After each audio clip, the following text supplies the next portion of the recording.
Welcome back to Flash Tracks Woodworking. In this episode, we'll be making this desk accessory to hold various small office supplies. It's a laminated structure made from upcycling some pallet boards. Let's head up to the den to see what items we want to include that are currently strewn about the desk. The project was inspired by wanting to gather certain things that I use fairly often on my desktop, such as this handful of pens here. I have some pencils, some mechanical pencils. Over here, some pens and colored pencils and pens, even this pair of scissors and some box cutters. So I've made a list here of the various things I'd want to incorporate in a holder and kind of gotten an overall idea of the measurement in diameter that I would need to hold that particular grouping. With that information, I can go ahead and start the design. We're in VCarve Desktop now, and we've drawn the compartments to hold the various pens, pencils, and so forth. And we'll put some fillets in between those various compartments so that our whole piece is joined together.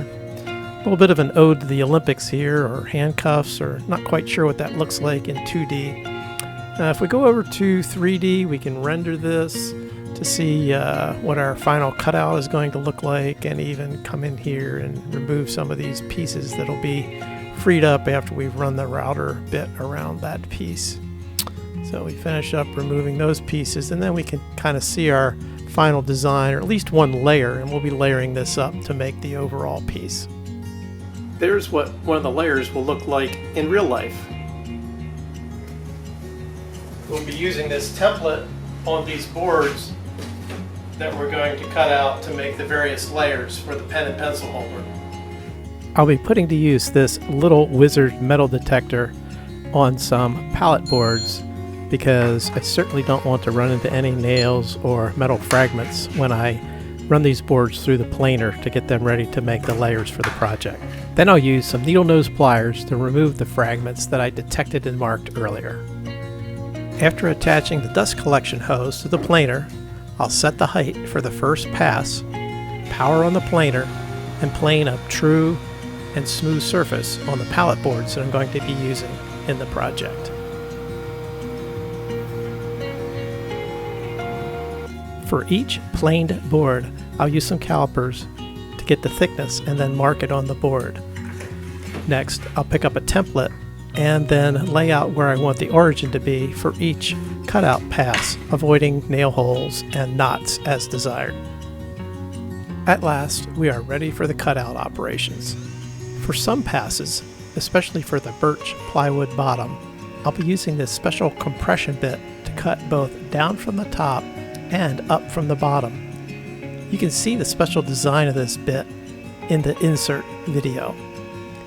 First, we'll cut out the holes for the pen and pencil groupings, and then after that's completed, we'll cut out the outer profile I chose for this piece and showed in the design phase of this project. After I've cut out a sufficient number of layers to get the height that I want on the pen and pencil holder, I'll bring those layers over to the bench, apply some glue, and stack them all together. Before I clamp them, I've cut a couple of boards that I can cut to a nice width that when I insert them down through the holes, it'll help align the piece while the glue is drying. After I've got those boards in, I'll apply a bunch of clamps and let this project dry overnight. The glue is dry now on our 5-layer laminate. I've left the bottom piece off, the solid bottom piece off for now, so that we can work on these holes more easily if we want to do any finishing work there. Here's some video shot by my friend Mark at Habitat for Humanity. I'm using a Delta oscillating sander. It has this unique oscillating and rotating head that is just the perfect tool for smoothing out the insides of these cavities that are going to hold the pens and pencils in this project.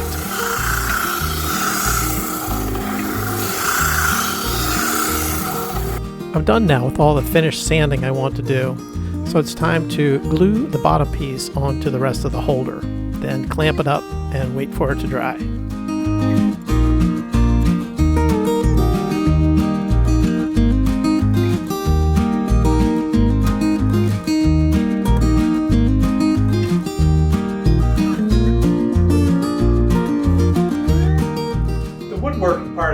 project is pretty much done now that I have this solid base on there. And so I just need to do the finishing work, and I picked out a stain that I want to use to do the finishing.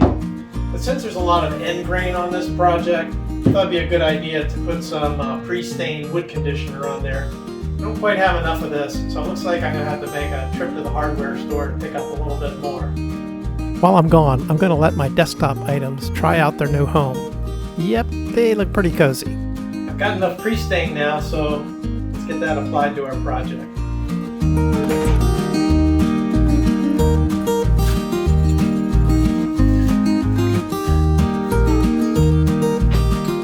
Got the pre-stain down in all the cavities and on all the surfaces now. Looks pretty cool even with just the pre-stain, but I think I will go ahead and put some golden oak on there.